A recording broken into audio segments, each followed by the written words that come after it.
Hello，各位朋友，大家好，好高興我哋喺空氣中見面啦。我個頻道嘅名叫做健康長壽飲食，我個名叫做薯仔薯仔Small Potato 啊。咁咧就好開心啦。咁啊，之前咧就真係薯仔揾，因為冇人睇乜滯，咁啊薯仔咧好冇心機嘅就走去揾一個好多年嘅識得嘅醫生朋友。咁啊，佢都執業咗幾十年㗎啦，喺好細個嘅時候喺香港移民過嚟嘅。咁咧就佢係做西醫嘅，執業西醫嚟嘅。咁佢話：我有睇你嘅節目㗎。嗱，你同我講之後咧，咁關於你糾正咗話，原來糖尿病唔可以少食多餐嘅。咁我都知道，原來我讀醫嘅時候咧係冇讀到營養學啊、護理學嗰啲嘅，咁所以係真係疏忽咗。咁但係咧，你講檸檬咧，佢話佢反覆去睇過咧，原來檸檬真係好正斗嘅嘢嚟嘅。咁你多啲講下啦，咁樣，因為點解咧？檸檬確實好多人抗拒嘅，好多人抗拒，好多人唔接受嘅咁。但係實際佢好嘢嚟咁。咁你叫啲老友記啊，叫啲長者去 Google 下啊嘛，咁樣好啊。咁啊，今日薯仔都同大家講就係話咧，嗱，通常點解薯仔又話食一個啊，食一個半啊？咁譬如一個檸檬啦，咁啊中間啊開一邊，咁咧就呢個咧就係揸檸檬汁嗰個嘢嚟嘅。OK，嗱，呢個上邊嗰部分，呢個係下邊嗰部分。咁樣咧就係咁咩叫做夠檸檬汁咧？咁揸落去之後咧，滿咗呢個下邊呢個嘢咁滿一個，咁然之後再嚟有半個或者到一個咧，咁呢個就夠啦。但係如果揸出嚟成個檸檬加埋都唔夠一個咁多，咁即係話個檸檬係好少汁咯。咁又好視乎嘅如果啲雨水多，咁可能啲檸檬就多啲汁啦。如果雨水少乾旱，咁啲檸檬咪冇汁咯。就唔係話食一個兩個嘅。咁嗱，呢個係一個杯嚟嘅。咁你之前咧就將個杯咧就裝定啲暖水喺度，暖滾水喺裏邊咁稍稍熱啲咁多都唔怕嘅，但係唔好好熱啦咁咧就話俾大家知，檸檬係屬鹼嘅，唔係屬酸咁現代人咧大多數係酸鹼係唔平衡㗎啦，係酸多鹼少，因為食肉食得多，食海鮮食得多，食蛋白質食得多咁但係你話完全冇又唔得㗎噃即係譬如話人哋話食好少肉咁樣，食好多菜咁又唔好嘅。咁你比例譬如話之前薯仔有講過係，如果你有做運動嘅話咧，你食嘅肉咧係最低限度有一個拳頭嘅半個添，即係個半拳頭咁大嘅肉或者蛋白質嘅嘢。咁包括雞蛋咧啫。咁好啦，但係如果你食菜咧，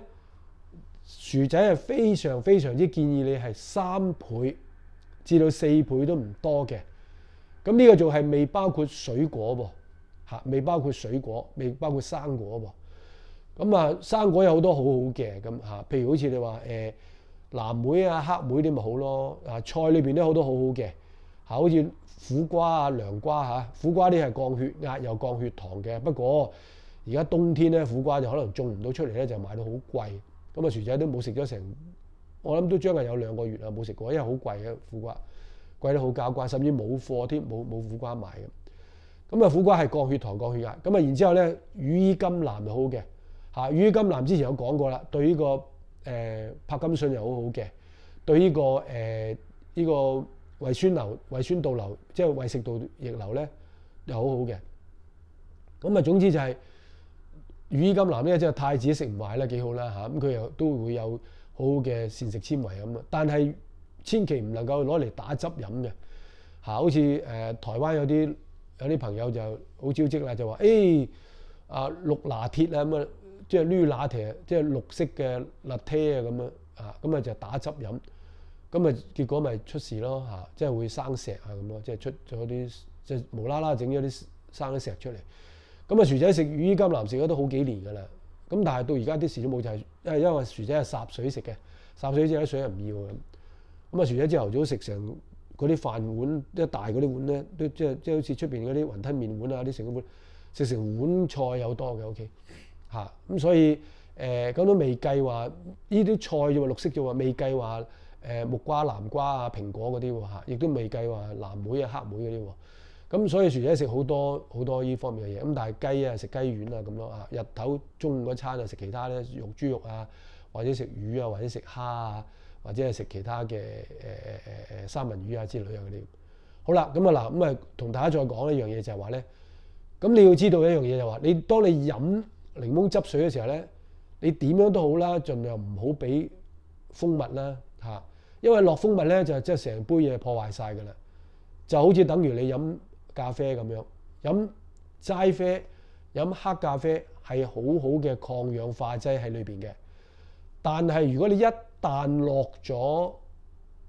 伴侶牛奶或者糖咁樣，就成杯咖啡就破壞咗㗎啦嚇，裏邊冇晒抗氧化嘅功效。咁抗氧化係咩好咧？係對付你啲壞嘅細胞啊、啲自由基啊嗰啲嘢嘅身體裏邊嘅。咁你變咗就係話，如果你飲齋啡，即係有時阿薯仔都有同啲老友記網友講，佢你試下，譬如你去啲醫院啊，你見啲醫生啊、護士啊翻工啊揸住一杯嘢嘅咁嗰杯多數都係黑咖啡嚟㗎啦。如果佢落咗糖、落咗奶嗰個醫生、護士或者係護士咧，佢可能真係傻瓜傻豬嚟嘅，唔識冇咁嘅常識啊。總之大多數都係㗎啦。OK， 咁有醫學常識嘅都知道咩？咁好似等於阿薯仔同啲網友講話啊，你食瓜氨酸啊咁有網友話有冇搞錯啊？薯仔你自己食唔食啊？我梗係食啦。我食咗佢之後，我發覺慢慢就個人就唔覺得個頭麻麻痹痹啊，或者唔會覺得話個人唔舒服啊咁樣，就覺得血壓好好嘅嚇。佢係對你嘅血管好好嘅，能夠張翻開你嘅血管啊，同埋咁你嘅心臟啲咪泵血啊，各方面咪好咯。咁你個心肺咪更加好咯嚇。咁你食咗佢啦，咁你慢慢你會將你嗰啲原來嘅降壓藥咧係慢慢減到好低嘅。咁當然薯仔唔係叫你盡信嚇，薯仔話希望你哋可以去 fact check 過晒先，包括檸檬都係嚇。咁如果你開頭你唔得嘅，咪好似阿薯仔個醫生朋友個太太咁樣，由一片兩片咁樣咁啊浸水浸熱水嚇，浸暖水嚟飲。咁飲下搭下啲酸味都 OK 喎，都接受得到喎。咁你咪開始咪1/4個咯，或者係半個咯，一路加上嚟咯。咁你當你飲得到嘅時候，你習慣咗，你每日都喺朝頭早食嘢之前飲呢個檸檬汁溝水、溝暖水、溝暖滾水嘅話咧，你真係好有得着㗎。佢唔單止令到你個裏邊嘅腸道好健康，甚至乎佢好似一個守門大將軍咁樣。令到你嗰啲入去咗食錯咗嘢好啦，食咗啲唔乾淨有細菌嘅嘢都好啦，你都唔會肚屙嘅，呢個係真嘅嚇。你可以去反覆去核實過啦，好唔好啊？至於你食唔食咁啊，你哋自己決定。不過薯仔就係真係嗰個醫生朋友同薯仔講，佢話你花多少少嘅時間同佢哋講下啦，強調一下，希望佢哋真係慢慢去接受咗 accept 咗檸檬嗰樣嘢係。原來係幫到佢嘅身體嘅咁樣嚇，咁咪造福咗佢哋，幫到佢哋咯咁樣，好唔好？嗱，咁啊今日阿薯仔同大家講到呢度，希望咧各位老友記係嘛，你喺睇下薯仔個頻道嘅同時咧，咁你喺你嗰個畫面嗰個下邊嗰度嗰個左邊嘅位置，你望住個手機嘅左邊嘅位置咧，咁嗰度咧有個點讚嘅啊，咁你覺得阿薯仔講得好嘅？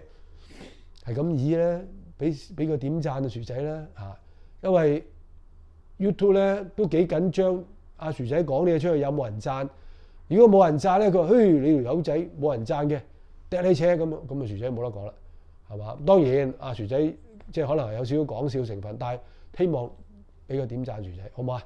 咁啊，今日薯仔同大家分享到呢度，咁啊希望老友記對自己好啲嚇，即係愛惜自己身體多啲啦嚇，真係嘅。除咗你80% 嘅飲食係好嘅之外，都再加20% 運動。薯仔非常之推薦嘅就係話做肚腩嘅運動，即係腹部運動，同埋超慢跑，加強你心肺嘅運動。如果許可嘅情況底下，你唔怕漂白水啊，唔怕嗰啲所謂 chemical 嘅，即係游泳池啲 chemical 咧，游水梗係非常之好啦。但係始終係嗰句就係要減咗個肚腩，佢唔係話我減咗肥啦，我而家減咗10磅啦，減咗20磅啦。最緊要你個中央肥胖、核心肥胖有冇？如果有嘅話，你就盡量要去咗佢。無論你用咩手段、用咩辦法，能夠減到呢度嘅就係好好噶啦，好唔好啊？OK，今日同大家分享到呢度，希望大家可以 share 出去俾朋友，好冇？多謝晒，拜拜，Have a nice day，thank you，拜拜，拜拜。